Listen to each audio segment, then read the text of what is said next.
Hey, yo, tell me about this movie, Maria, because this trailer looks crazy, and I heard rumors that this may be her best performance, and it sounds like they're not lying.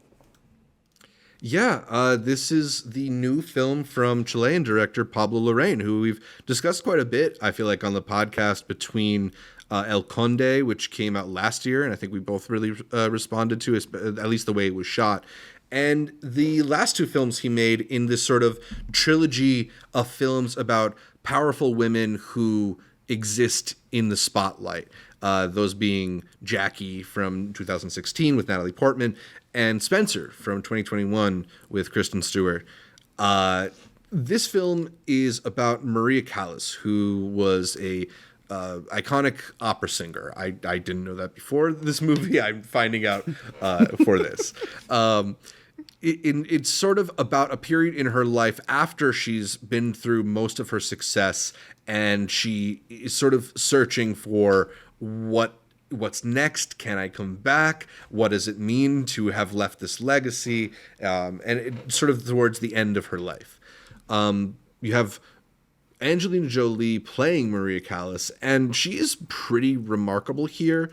There are some sections in which she's asked to sing, and it sort of feels like a clear lip sync to me. And in those moments, it maybe feels a little wonky, but the emotional truth behind it is always right. It's always on point.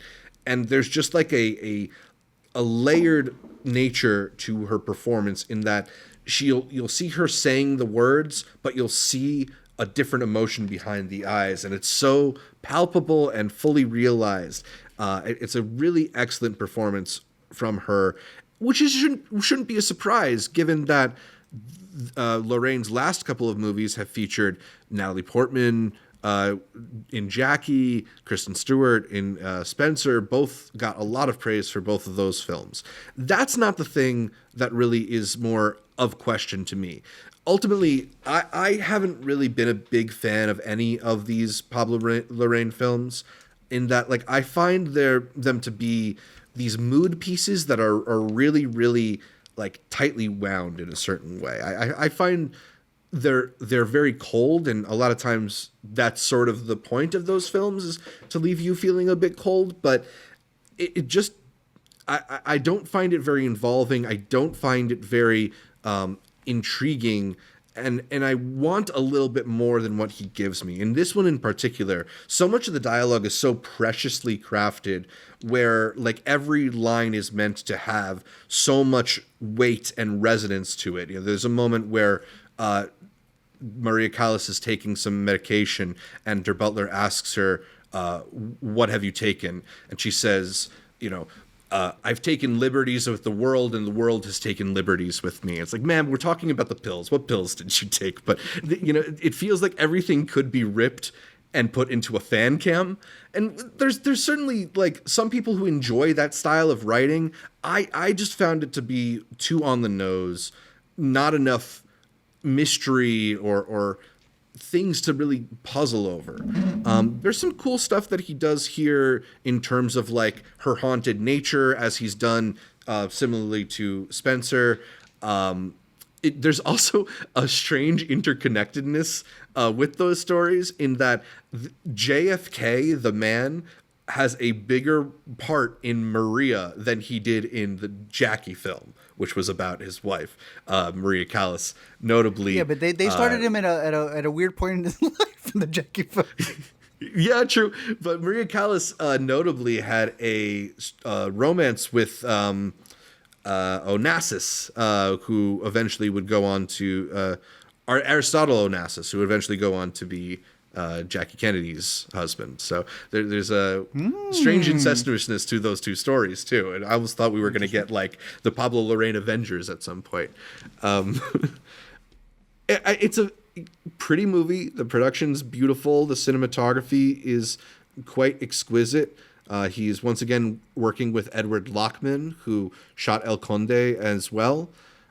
And I would expect this movie to get a couple Oscar nominations, particularly for Jolie. I just honestly didn't enjoy it that much. You're waiting for him to cover Men.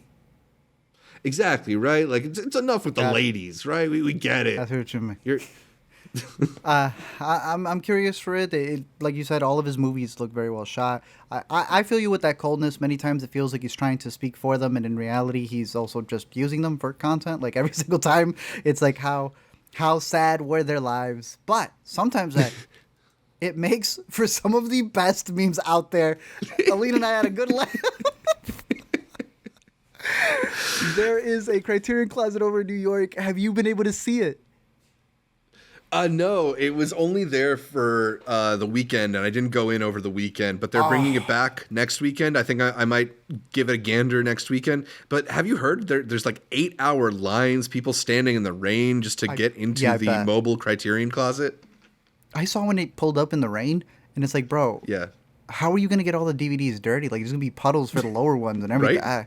I have no idea, but it looks pretty cool. I'm curious to see how they roll that out. I'm hoping that they're filming people inside there picking stuff.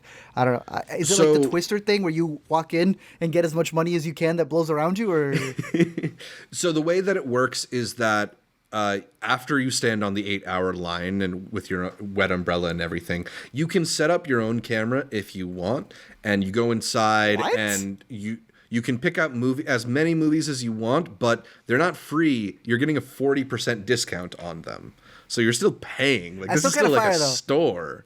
Yeah, yeah. That's I mean, look, the thing that is free, I think they give you. They let you take a Polaroid with your DVDs in the closet. And I think they might give you a tote bag as well. So that's really cool. Kind of cool. Not for 8 hours. But it just feels like cool. It just feels like every wannabe film influencer in the New York City metro area is trying to do their own version of the Criterion Closet videos. And I'm just sorry, you're not as interesting as Bill Hader. You're not. So we'll be standing in line next week. We're ready to exactly. get our own Polaroid. I hope you meet me. Yeah. Well, it looks pretty cool. I'd pretty go in interesting. as long as the line wasn't crazy. The 8 hours is kind of ridiculous for a mobile Barnes and Noble if it's just going to be 40% off. Right. Like we could just go to Barnes and Noble and we might even get 50% off if it's the right month. You might actually find the one that you actually want. But all right, it's pretty interesting.